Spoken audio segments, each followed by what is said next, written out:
오늘의 큐티 말씀은 시편 48편 1절부터 14절입니다. 제목 거룩한 산 위에서 찬양을 받으실 분.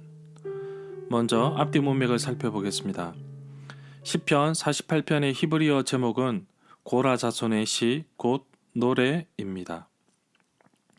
시편 48편의 9절은 위대하고 강하신 주님 우리 주 하나님이라는 찬양의 가사로도 사용되었습니다. 시편 48편은 하나님과 시온산 위 하나님의 성소를 찬양하는 시온의 노래에 속합니다. 2절에서는 부풀린 방식으로 시온을 찬양하는데 헬라 사람들이 자기들의 신들이 올림푸스 산에 산다고 생각했듯이 옛 중동에서는 북방에 신들의 산이 있다고 보았습니다. 여기에서 이스라엘은 그다지 두드러지지 않는 성전산인 시온을 참된 하나님의 산이라고 밝힘으로써 자기들이 하나님이 우월하다는 신앙을 표현한다고 보고 있습니다. 문단을 나눠보겠습니다. 1절부터 8절은 거룩한 산 시온, 9절부터 14절은 끝까지 인도하실 분. 1절에 보면 하나님이 산이라는 말이 나오는데 헬라 사람들이 올림푸스 산에 자기의 신들이 산다고 생각했듯이 옛 중동에는 북쪽에 신들의 산이 있었다는 사상이 있었다고 합니다. 이스라엘은 예루살렘의 시온산이 정말 하나님의 산이라고 함으로써 자기들의 하나님이 우월하다는 신앙을 표현하였습니다. 예루살렘에 대해서 알아보겠습니다. 통일왕국 이스라엘의 수도였고 그 다음으로는 남왕국 유다의 수도였습니다. 예루살렘 도시의 크기와 인구는 여러 해에 걸쳐 변하였습니다. 다윗 왕 시대에는 예루살렘의 면적은 약 18,000평 정도였고 인구는 2,000명 정도였습니다. 솔로몬 왕 시대에는 면적은 성전산을 포함하여 약 4만 평 정도로 늘어났습니다.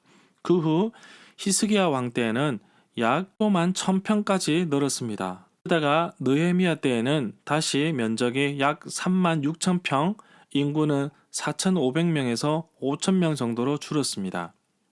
BC 142년부터 63년에 다시 번영하였는데 하스몬 시대에는 그 면적이 다시 약 19만 6천 평으로 확장되었고 신약 시대에 와서는 면적이 약 180헥타르, 약 54만 4천 평 정도로 여의도 면적의 62% 정도 되었다고 합니다. 신약 시대 인구는 최소한 8만 명까지 이르렀고 예루살렘은 유대인들에게는 거룩한 도시로 생각되었습니다. 오늘날 예루살렘은 유대인과 기독교인에게 가장 거룩한 도시로, 회계도에게는 메카와 메디나 다음으로 셋째로 거룩한 도시로 생각되고 있다고 합니다. 2절에서 시인은 우리 하나님의 성은 터가 높고 아름답다고 고백합니다. 북방에 있는 시온산처럼 큰 왕의 성입니다. 하나님은 나의 피난처시며 내가 의지할 산성이십니다. 내가 기댈 하나님의 성은 터가 높고 아름답습니다. 세상에 어느 것도 의지할 것이 없음을 다시 한 번 더 고백합니다. 시온에 대해서 알아보겠습니다. 원래는 여부수족의 본거지로 뒤에는 다윗 왕이 빼앗아서 예루살렘의 한 부분 다윗성에 편입시켰습니다. 그 후로는 성전이 건축된 산의 이름으로 사용되었는데 어떤 경우에는 예루살렘 전 도시를 의미하는 시적인 언어로도 사용되었습니다. 신약 시대에는 예배 공동체나 하나님의 현존을 은유적으로 나타내기도 하였습니다. 6절에 해산의 고통을 나타내는 말이 나오는데 마지막 때에 대한 묵시적, 문학적인 기대의 틀 안에서 임산부에게 덮치는 해산의 고통은 최종적인 구원의 때가 닥쳐지기 전에 현재의 세상과 그 질서 및 남아있는 모든 것이 심하게 흔들리게 되리라는 기대를 표현한다고 볼 수 있습니다. 진통의 과정을 거쳐 새 생명이 태어나듯 이런 흔들림을 거쳐서 구원의 시대가 분명히 드러날 것으로 봅니다. 7절에 언급된 다시스는 스페인에 있는 베니게, 페니키아의 식민지 타르테수스를 가리키는 듯 합니다. 그리고 항해했던 베니게 사람들은 큰 무역선을 다시스의 배 또는 다시스의 선척이라고 불렀다고 합니다. 4절부터 7절의 단락에서 어떤 특정한 역사적 사건에 가는 것이 아니라 극적이고 상징적인 형식으로 여러 가지 점에서 시편 2편과 비슷하다고 볼 수 있습니다. 즉 시온의 하나님의 권능을 묘사하고 있습니다. 민족들이 시온을 치러 몰려오지만 하나님이 이를 물리친다는 것은 장래에 대한 이스라엘 예언의 기대에 중요한 역할을 하게 됩니다.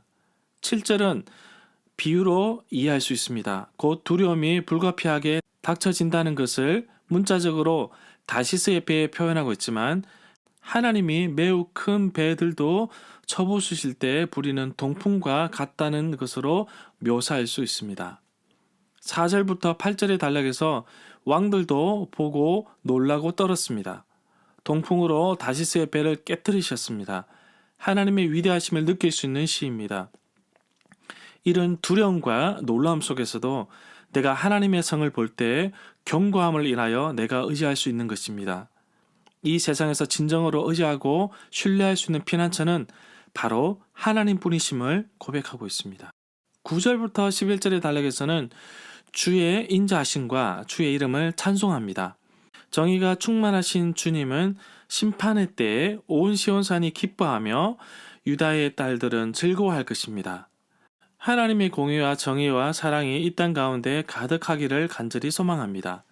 12절부터 14절 단락에서 시온은 시온산 성전을 가리키는 것이 아니라 온 예루살렘을 가리킨다고 볼 수 있습니다.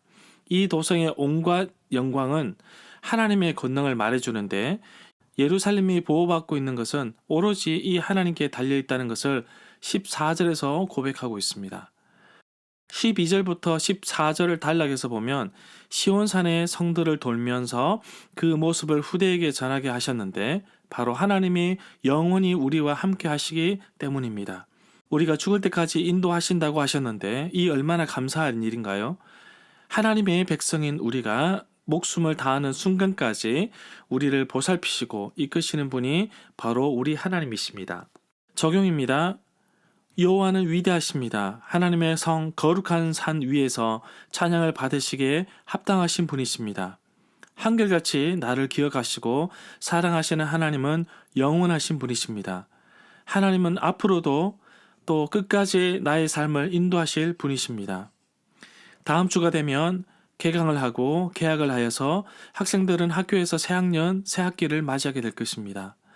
지난 한 해 동안 코로나 바이러스로 인해서 수많은 사람들이 힘든 시간을 보내었습니다. 우리 모두가 삶의 현장에서 흩어져 있지만 하나님은 나의 형편을 누구보다 더 잘 알고 계십니다. 내가 힘들고 해결할 수 없는 일이 다가올 때에 항상 이런 질문을 던져보십시오. WWJD What would Jesus do? 예수님이라면 어떻게 하실까? 내가 힘들어 지쳐 좌절할 때, 내가 즐거워하고 뛰어놀 때, 이동하기 위해서 먼 거리를 갈 때, 피곤한 아침 출근하는 그 자리에, 때로는 졸음이 쏟아지는 한밤중에, 하루 종일 머무는 직장에서도 예수님은 언제나 나와 함께 하십니다. 그리고 이렇게 힘든 상황 속에서도 끝까지 나의 삶을 인도하실 분이신 것을 고백합니다. 내가 기뻐할 때도, 내가 슬퍼할 때도, 즐거울 때도 늘 함께 하셨습니다.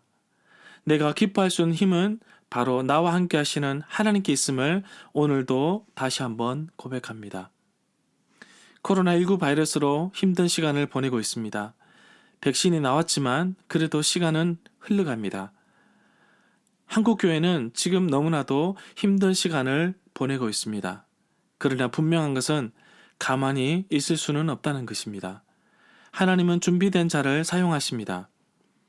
하나님 앞에 어떠한 모습으로 살아갈 것인지 늘 결단하고 헌신하는 그 자세로 살아가야 합니다. 매일 큐티하는 것이 지금은 서툴지만 계속 읽고 묵상하고 도전해 보십시오. 글을 읽고 느낀 점을 한두 줄씩만 적어 보십시오. 실력은 하루아침에 쌓이는 것이 아니라 매일매일 쌓이는 것이랍니다.